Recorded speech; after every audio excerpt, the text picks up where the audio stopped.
नमस्कार साथियों, आज आप लोगों के बीच वयम रक्षामा भाग 3 आचार्य चतुर्सेन शास्त्री का एक महत्वपूर्ण उपन्यास जो आपके पाठ्यक्रम में है।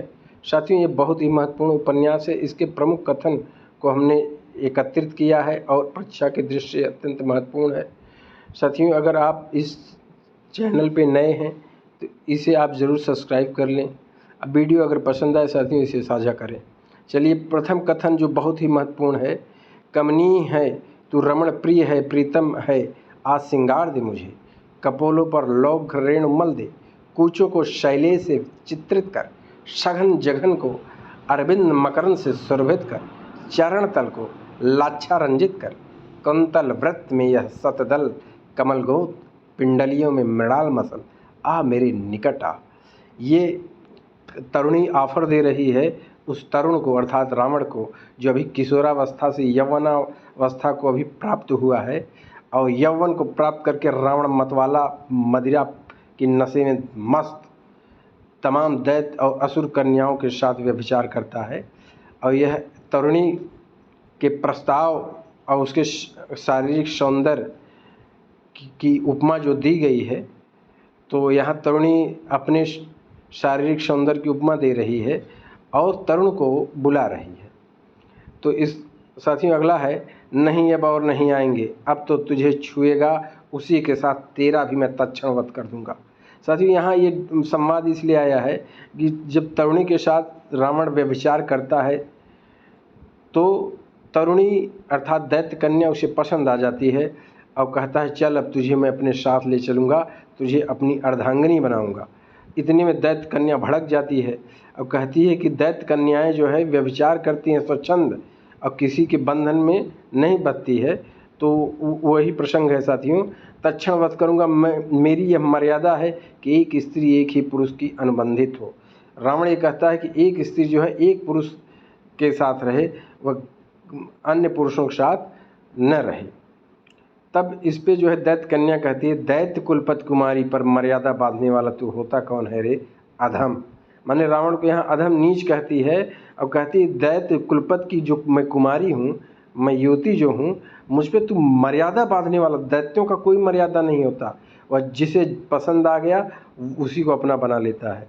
तो यहाँ पर जो है तरुणी विरोध करती है और रावण को अधम नीच कह के उसे 4-6 लात सीने पर मार कर भगा देती है।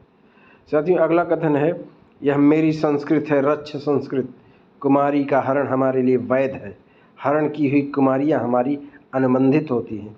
माने तरुण यहाँ कहता है कि मैं जो दैत्य कन्याएं हैं, जो राक्षस संस्कृत का नियम है कि जो हर ली जाती हैं कुमारियाँ सुंदरियाँ, उनको अनुबंधित माने उनको पराधीनता के बंधन में रहना पड़ता है। अरे भगनी, वीर में भाईचारा नहीं होता। साथियों, ये प्रहस्त जो कि रावण के मामा हैं, वो कह रहे हैं कि अरे भगनी, भगनी माने होता है भगनी, भगनी माने बहन का पुत्र। वीर में कोई भाईचारा नहीं होता। तो रावण और कुबेर भाई भाई हैं और यहाँ मामा और नाना रावण को लगातार भरते हैं कि तू कुबेर से लंका छीन ले, क्योंकि लंका सोने की है, बहुत बड़ा वैभवशाली लंका है, तो उसे जो है तू कब्जा कर ले। तो प्रहस्त रावण के मामा हैं साथियों। तो मातुल, तुम भी अब हमारे दूत बनकर लंका जाओ और जिस प्रकार ठीक समझो कुबेर धनपत से प्रस्ताव करो। तो मातुल भी यहाँ उसका मामा है और रावण जो है मातुल को भेजता है दूत बना करके। लंका के स्वामी उसमें कुबेर थे, जो कि रावण का बड़ा भाई है, और मातुल प्रस्ताव लेके जाता है। अगला कथन है साथियों, मातुल, रावण दशग्रीव के शौर्य का बखान हम सुनते रहते हैं। लंका जैसी मेरी है वैसी उसकी भी है, क्योंकि अभी पिता ने रावण के साथ हमारा कोई बंटवारा नहीं किया। अभी तक हमारे पिता का सारा धन और राज बिना बटा हुआ ही है।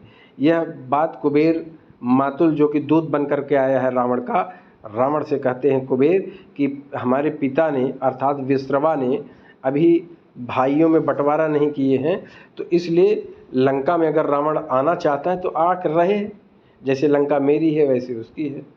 वयम रक्षामा। साथियों, ये इस उपन्यास का शीर्षक भी है। इस उपन्यास में बार बार ये रावण जो है जहाँ जहाँ विजय यात्रा के लिए निकलता है चाहे गंधर्व हो, यम हो, कुबेर हो, तो हर जगह वह विजयी होता है। और वयम रक्षामः उसका प्रिय नारा है। इस उपन्यास में यह संवाद बार बार रावण के मुख से कहलाया गया है। सिर्फ एक बार यह संवाद रावण के नाना शुमाली ने भी कहा है, वयम रक्षामः। इसके बाद है साथियों, प्राण सखी क्या यह स्वप्न नहीं है, क्या सचमुच ही तुम मूर्तिमयी कौमुदी आज मेरे सानिध्य में हो, तब क्या दानव मकराज ने मेरी बल नहीं दी, वह सब स्वप्न है। साथियों, ये रावण कह रहा है मंदोदरी से, यहाँ थोड़ा गलत टाइप हो गया है।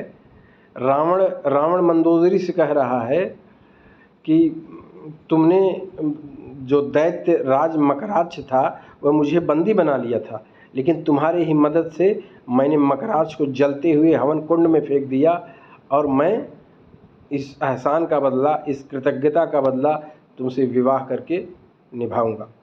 आहा, तो चल वह पुष्प सैया है, सुखासन है, सुरभित मध्य है, अब बसंती पवन है, प्राणों में प्राणों के लय होने का क्षण है। साथ ही ये भी रावण जो है मंदोदरी से कह रहा है। तो रावण का ये कथन है मंदोदरी से। साथ ही इसे आप लोग ध्यान दीजिए। वयम यच्छामः, यहाँ वयम रक्षामः के अलावा साथियों एक डायलॉग आया है वयम यच्छामः। साथियों ये वयम यच्छामः कुबेर कहता है, क्योंकि वो यक्षों के नगरी में रहता है और यक्षों को बड़ा सम्मान करता है। तो कुबेर यहाँ रावण की लंका को दे करके वह अलकापुरी चला जाता है, और कुबेर का नारा है वयम यच्छामः। इसे भी आप लोग जानते रहिए। देव, इस समय तो मेरी यह देह आपके छोटे भाई सूर्यदेव के अधीन है। उन्हीं के लिए मैं एक श्रृंगार किया है, उन्हीं के बुलाने पर मैं उन्हें रत संतुष्ट करने को जा रही हूँ, इसलिए आपका मनोरथ पूरा नहीं कर सकती। साथियों यहाँ ये संवाद उर्वशी के मुख से कहा गया है। उर्वशी यहाँ अपनी सफाई दे रही है, क्योंकि सूर्य का भाई वरुण देव है, और उर्वशी जब सज धर कर सूर्यदेव के सामने प्रस्तुत होने जा रही थी, उसी समय रास्ते में वरुण मिल जाते हैं। अब वरुण उसे रोक देते हैं कि तू कहाँ जा रही है। तो कहती मैं सूर्यदेव के पास सज धज के श्रृंगार करके जा रही हूँ। तो यहाँ पर वरुण उसके साथ साथियों सूर्यदेव के पास नहीं जाने देते। अरे दुराचारणी, मुझसे वादा करके दूसरे के पास क्यों गई। साथियों ये सूर्यदेव का कथन है। उर्वशी के ऊपर इसमें नाराज चल रहे हैं सूर्यदेव। आपने मेरी पति को न युद्ध में जीता है, न उससे मुझे जुए में दांव में हारा है, फिर कैसे आप मुझ पर अधिकार रखते हैं। साथियों ये इंद्राणी माने सची, इंद्र की पत्नी जो सची हैं, उनका कथन है। ये उसमें राजा नहुस थे। राजा नहुस जब इंद्र जो है इंद्रासन छोड़कर छिप गया था कहीं, तब कई महीने जब इंद्रासन खाली रहा तो सारे देवता चिंतित थे। तो नहुस को, जो कि पृथ्वी का राजा है, भारत का, आर्यावर्त का, तो नहुस को इंद्रासन दिया जाता है। और जैसे इंद्रासन पाता है तो इंद्राणी पर भी अपना हुक्म जमाता है। उसी समय इंद्राणी का कथन है साथियों, हे धर्मात्मा, आप सब धर्मों के ज्ञाता महाराज, मैं गंधर्वी हूँ और पितृ संज्ञा में हमारी कुल परंपरा है। तुम भार्या रूप में अग्नि की साक्षी देकर मुझे ग्रहण करो, तो मैं तुम्हारे साथ रत करने में प्रसन्न हूँ। साथियों ये विश्वासी एक जंगल में रहने वाली सुंदरी है, और एक राजा हैं ययाति, वो जंगल में शिकार खेलने गए थे, लेकिन जब विश्वासी के रूप सौंदर्य को देखते हैं तो भूल जाते हैं, और उनका शरीर उस समय वृद्ध हो चुके थे। तो उसी समय विश्वासी कहती है कि तुम अगर अग्नि को साक्षी देकर मुझसे विवाह करोगे, तभी मैं तुम्हारे साथ रत करने में प्रसन्न माने रहूँगी। अगला कथन है साथियों, हाय हाय, कामों पर भोग से काम शांत नहीं होगी। भोग तृष्णा प्राणों का नाश करने वाली है। इसे प्रथम ही से त्याग देना अच्छा है। यह कैसा आश्चर्य है कि शरीर जीर्ण होने पर भी काम तृष्णा नहीं होती, माने तृष्णा शांत नहीं होती। साथियों ये ययाति का कथन है, क्योंकि जब वह विश्वासी से विवाह कर लेता है लेकिन उसका शरीर साथ नहीं देता, तो बड़ा विचलित और विक्षिप्त हो जाता है। तब वह अपने पुत्रों को बुलाता है, और जिसमें उसका सबसे छोटा पुत्र ही अपना यौवन दान दे देता है, और तब जाके ययाति जो है विश्वासी के साथ अपना जीवन व्यतीत करता है। साथियों अगला कथन है, हे विश्वामुन के पुत्र, यह काम विकार का काम काल नहीं है।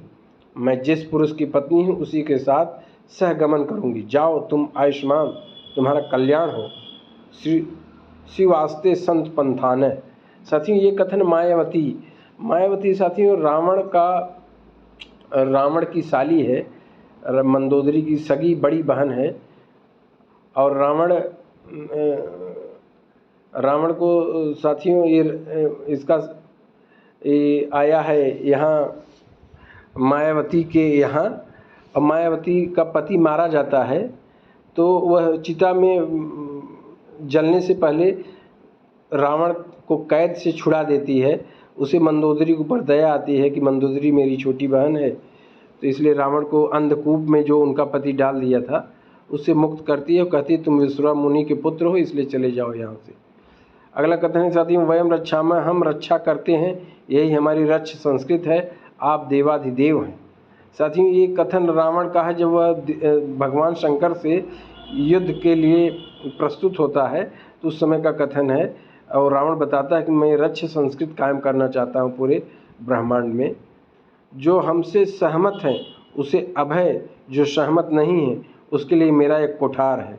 तो साथियों यहाँ रावण जितने भी युद्ध लड़ता है उसी कुठार से ही लड़ता है, परशु से। और बताता है कि जो रक्ष संस्कृत मान लेता है वो तो खुशहाल हो जाता है, और जो नहीं मानता उसके लिए मेरा ये सिर छेद करने वाला फरसा है। फिर अगला कथन है, क्या थोड़ा विश्राम चाहता है तू रावण। तो यहाँ रुद्र माने शंकर भगवान रावण का युद्ध होता है और रावण जो है थक गया है, तो इसलिए भगवान शंकर कह रहे हैं कि थोड़ा अगर विश्राम कर ले, लड़ते लड़ते थक गया है। नहीं, विराम चाहता हूँ। आप युद्ध कहाँ करते हैं, खिलवाड़ करते हैं। रावण कहता कि ये आप विश्राम की बात कर रहे हैं, अब मैं मल्ल युद्ध में विराम चाहता हूँ। क्यों? क्योंकि आप युद्ध कहाँ कर रहे हैं, युद्ध के नाम पे खिलवाड़ कर रहे हैं। माने रावण मन ही मन भगवान शंकर के युद्ध कला पर प्रसन्न हो गया है और वह अपना गुरु मान लेता है। यहीं पर रावण शिव वंदना करता है।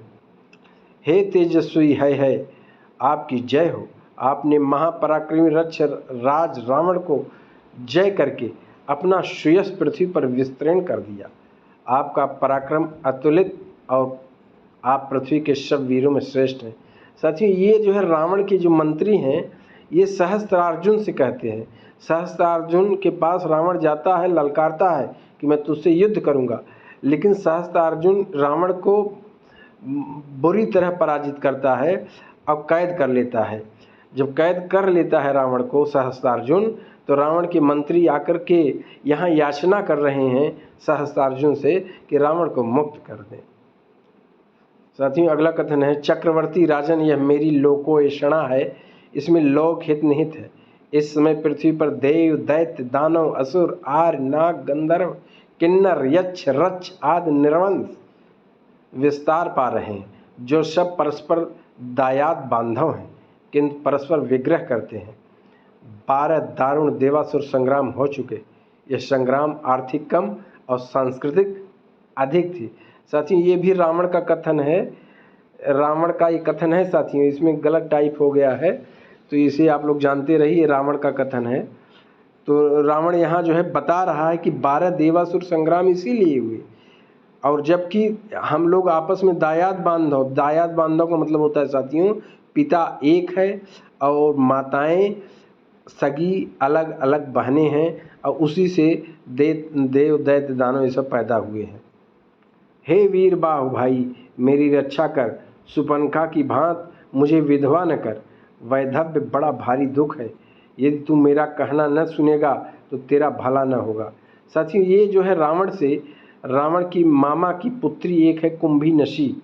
तो कुंभी नशी ये कह रही है कि हे वीर बाहु भाई मेरी रक्षा कर, और जैसे तूने सुपनखा के पति को मार डाला था उसी तरह से मेरे पति को मत मार। तो कुंभी नशी का एक कथन है साथियों। फिर ये मैं दानव का कथन है, अरे पराई स्त्री को चुराने वाले चोर ठहर, आज तू मेरे हाथ से बच नहीं सकता। तो साथियों मैं रावण का ससुर है, मतलब मंदोदरी का पिता है, और मैं की पत्नी है हेमा अप्सरा, और हेमा अप्सरा को एक वारुणेय देव थे वो भगा ले गए थे, और हेमा उनके साथ बड़ी मस्ती से जीवन व्यतीत कर रही थी। तो मैं कोई बात खटक रही थी और रावण के सहयोग से मैं आज वहाँ आक्रमण किया है और मैं विजयी हो जाता है। अरे यह विश्रवा मुनि का पुत्र तो हिरण्यकशिप, नमुची, शंबर, धूमकेतु, बलि, विरोचन, वृत्र, राजर्ष, गंधर्व, उरक सभी से प्रबल ज्वलंत सत्य प्रतीत होता है। माने ये साथियों, यमराज यमलोक में रावण लड़ने गया है और यमराज भी युद्ध छोड़कर भाग जाता है और कहता है ये रावण तो बड़ा अद्भुत दानव है। और ये हिरण्यकश्यप, नमोशंकर, राजा बलि इन सबसे भी बलवान है। वीरों चिंता न करो, विषाद को त्याग दो, विषाद में अनेक दोष है, विषाद से पुरुषार्थ का नाश हो जाता है। पराक्रम के अवसर पर विषादग्रस्त होने पर पराक्रमी पुरुष के तेज का नाश हो जाता है। साथियों, ये अंगद का कथन है। अंगद तब कहते हैं जब सारी वानर सेना समुद्र के किनारे दक्षिण तट पर महन पर्वत के करीब पहुंच गई है। अब संपाति इनको बता दिए हैं कि सीता को रावण जो है लंका में लेके गया है और लंका जो है यहाँ से 100 योजन दूर है। तो वहाँ पर सारे वानर हताश हो जाते हैं कि ये समुद्र लांघ तो कोई पाएगा ही नहीं। तो उस समय अंगद कहते हैं और उत्साह भरते हैं वानरी सेना में कि विषाद जो होता है, चिंता, इसे त्याग दो, क्योंकि चिंता से व्यक्ति टूट जाता है। तो इसलिए साथियों, हर समय नकारात्मक विचार को त्यागना चाहिए और आशावादी विचारधारा में ही जीना चाहिए। यह अंगद एक बहुत बड़ी सीख देते हैं। अगला कथन है साथियों, मैं वृद्ध हुआ, मेरा पुरुषार्थ क्षीण हो गया है, पर मैं 90 योजन तक जा सकता हूँ। तो समुद्र लांघने की बात आती है साथियों, तो यहाँ जामवंत जो कि रीछ हैं, भालू हैं, वो बताते हैं कि मैं समुद्र 90 योजन तक जा सकता हूँ, लेकिन 90 योजन के बाद मेरी हिम्मत छूट जाएगी क्योंकि मैं बूढ़ा हो गया हूँ। तो अंगद भी बताते हैं कि मैं 100 योजन माने लंका में जा तो सकता हूँ, लेकिन फिर लंका से समुद्र लांघ करके वापस नहीं आ पाऊँगा। तो यहाँ सब असमर्थ हो जाते हैं। तो अंत में आप जानते हैं कि हनुमान जी फिर उनकी बुद्धि को याद दिलाया जाता है और वही जो है पवन देव हैं, पहुँचते हैं। अगला कथन है साथियों, अरे शैलजा, तू इन देवों के पतित जीवन को देखती नहीं क्या? निरंतर सोमपान कर यह मत हो, अप्सराओं के नृत्य गान भोग संभोग से व्यस्त रहते हैं। आत्मसुख ही इनका चरम ध्येय है, इनसे भला कभी नृलोक की भलाई हो सकती है।